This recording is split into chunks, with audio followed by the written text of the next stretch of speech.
Hello everyone. It is Tuesday, December the 22nd, 2015, and it's about 2 p.m. in the afternoon. There's going to be a fairly short update.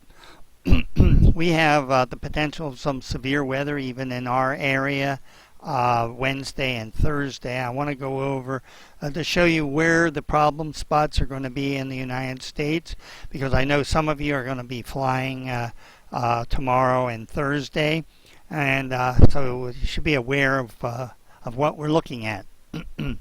Okay, what you see up on the screen is the convective outlook for tomorrow from the Storm Prediction Center, and what it's showing is a very high area of potential severe weather in this cross-hatched reddish area. You see it says 30%.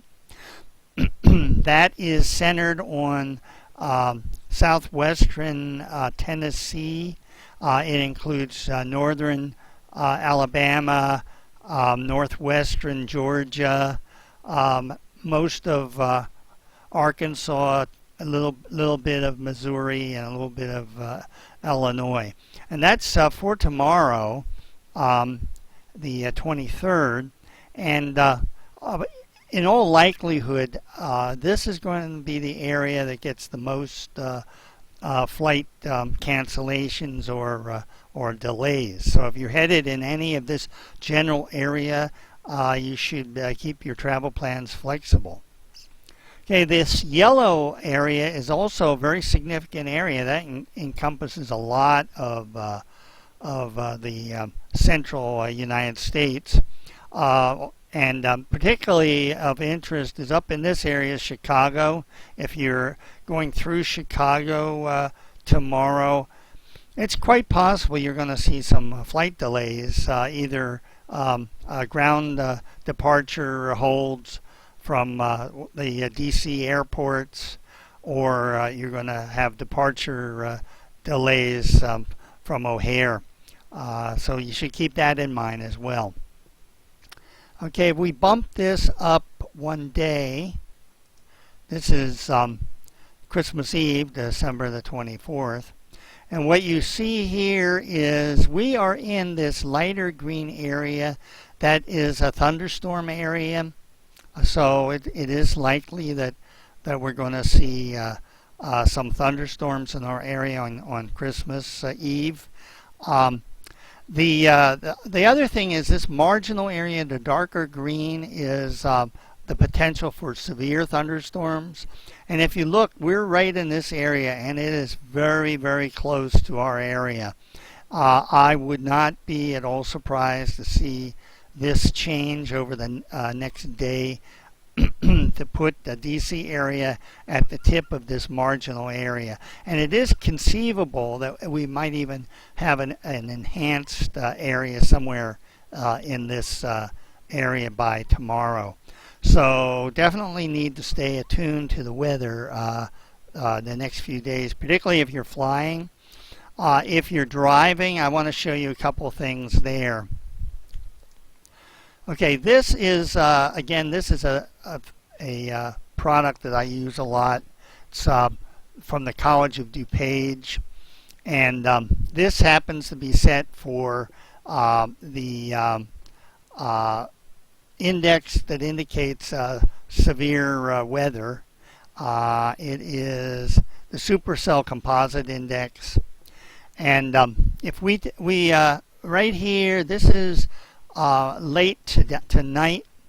If you look at, let me see what this is. This is late tonight, and if you see this area down here in southern Texas, Dallas area, is going to start seeing some severe weather potential as early as this evening. So if you're departing for Dallas, Fort Worth today, you may actually experience some flight delays going into Dallas or leaving Dallas if you have a connecting flight.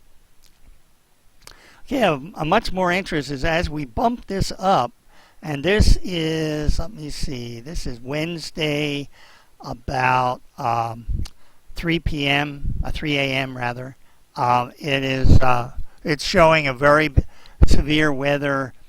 This red really indicates very severe potential for large supercells, possible tornadoes. And this is in the eastern part of Texas and in the western part of Louisiana. If we bump this up a little more, you see even a purple area. This is very significant. This will be centered in central Arkansas. And if we move this up a little further, you'll see it stretches out. And we even have some elevated risk up into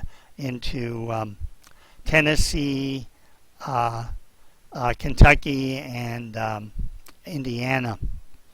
Our area, this is our area over here, and I want to back this up a little bit and show you here. I tweeted out a few hours ago about several points where we may get thunderstorms, and right here, this is Wednesday evening. It's about 5 p.m. tomorrow. This yellow area, DC is right here. We're right on the edge of this yellow area. And in fact, there is this tan color area down spanning the southern part of Virginia to northern part of North Carolina. And that indicates that there is a potential for severe thunderstorms down this area. And while it's a little lower up in our area, there's still a potential tomorrow about 5 p.m. Okay, I want to bump this up into Christmas Eve and show you what happens. Okay, this is Christmas Eve. This is, let me do a quick calculation here. This is about noon, I think. Let me see, 6, 7, 8. Yep, this is about noon on Christmas Eve. We're clearly in the yellow area.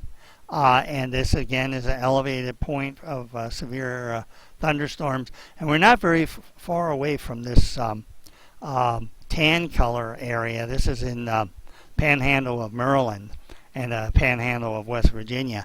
So that area definitely has a risk of severe weather Christmas Eve, and we actually are at a pretty elevated. We have our best chance actually Christmas Eve afternoon compared to tomorrow. So if we're going to have a bumpy ride, it's going to be Christmas Eve.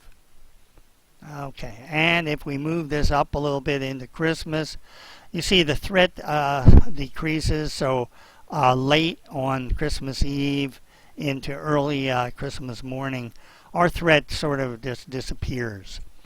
But you should be aware, Christmas Eve is the potential if we're going to have any severe thunderstorms. And you definitely should be weather aware Christmas Eve. I know you have a lot of activities going on that day, Thursday. But it is definitely worth keeping an ear to the weather channels or radio to just see if there's anything significant that does in fact develop. Okay, I'm going to wrap it up there. If you have any questions, just give me a tweet at PatPend, that's P-A-T-P-E-N-D, and I'll try and answer them. Thanks a lot.